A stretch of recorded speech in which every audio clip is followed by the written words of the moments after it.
এই কাতলা মাছের রেসিপি অনেকভাবে খেয়েছেন, একবার এভাবে বানিয়ে দেখুন। দেখুন আমি প্রথমে কাতলা মাছগুলোকে ভেজে নিয়েছি। মশলাগুলো লাগবে তা দিয়ে দিচ্ছি আমি অল্প করে ধনেপাতা কুচি, আদা কুচি, কাজু বাদাম দিয়ে দিলাম, দারচিনি আর 3টে এলাচ, রসুন বাটা, তার সঙ্গে পেঁয়াজ কুচি আর টমেটো কুচি। সবগুলোকে আমি এখন একবার পেস্ট করে নেব। সবগুলো পেস্ট করে নিয়েছি। দেখুন এটা নিয়েছি পেঁয়াজ পেস্ট, টমেটো যে কুচি করে রেখেছিলাম এটা পেস্ট করেছি। এটা হচ্ছে দারচিনি, তার সাথে রয়েছে এলাচ।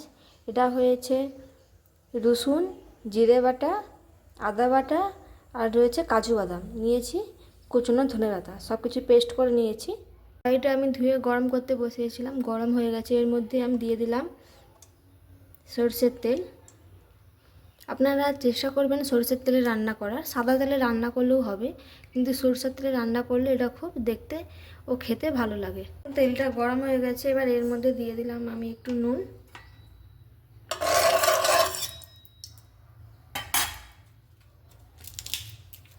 এবার দিয়ে দিচ্ছি আমি তেজপাতা, এটাকে আমি নাড়তে থাকবো।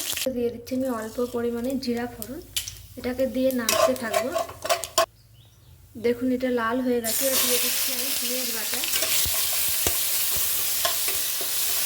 পেঁয়াজের গন্ধটা চলে গেছে, এরপরে দিয়ে দিচ্ছি আমি রসুন বাটা, এটাকে এবার নাড়তে থাকবো। গন্ধটা চলে গেছে, এবার দিয়ে দিচ্ছি আমি আদা বাটা,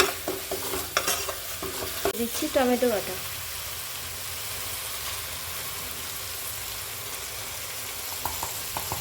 দিয়ে আমি এভাবে নাড়তে থাকবো।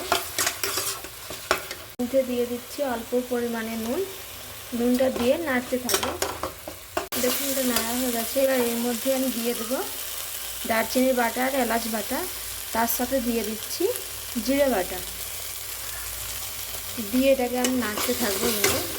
এবার দেখুন আমি এর মধ্যে দিয়ে দিচ্ছি কাজু বাদাম বাটা, এটা আমি আগে থেকে পেস্ট করে রেখেছিলাম। এবার এটাকে নাড়াচাড়া করতে হবে।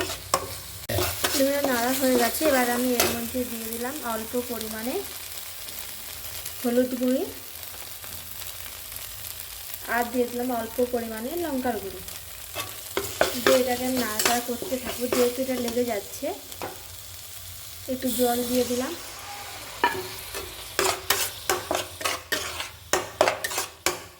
এর মধ্যে দিয়ে দিলাম কুচি করে রাখা ধনেপাতা,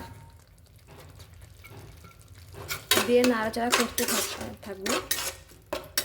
যেহেতু আমি কাজু বাদামটা দিয়েছি, সেই জন্য আমি অল্প পরিমাণে একটু চিনি দিয়ে দেবো, ব্যালেন্সটা ঠিক রাখার জন্য।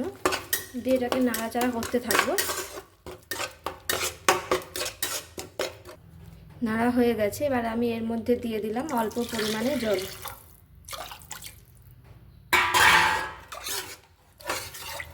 এবার এটাকে ফোটা পর্যন্ত আমি অপেক্ষা করব।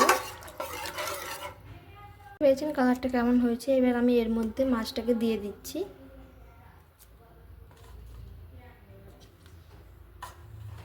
মাছটা আমি আগে থেকে দিয়ে দিলাম ফুট হওয়ার আগে, যাতে মাছটার মধ্যে পুরো মশলাটা ঢুকতে পারে। এবার আমার এটা হয়ে গেছে, দেখতে পেয়েছেন কেমন হয়েছে। আপনারা চাইলেও একবার এভাবে বানিয়ে খেয়ে দেখবেন, খুব ভালো লাগবে।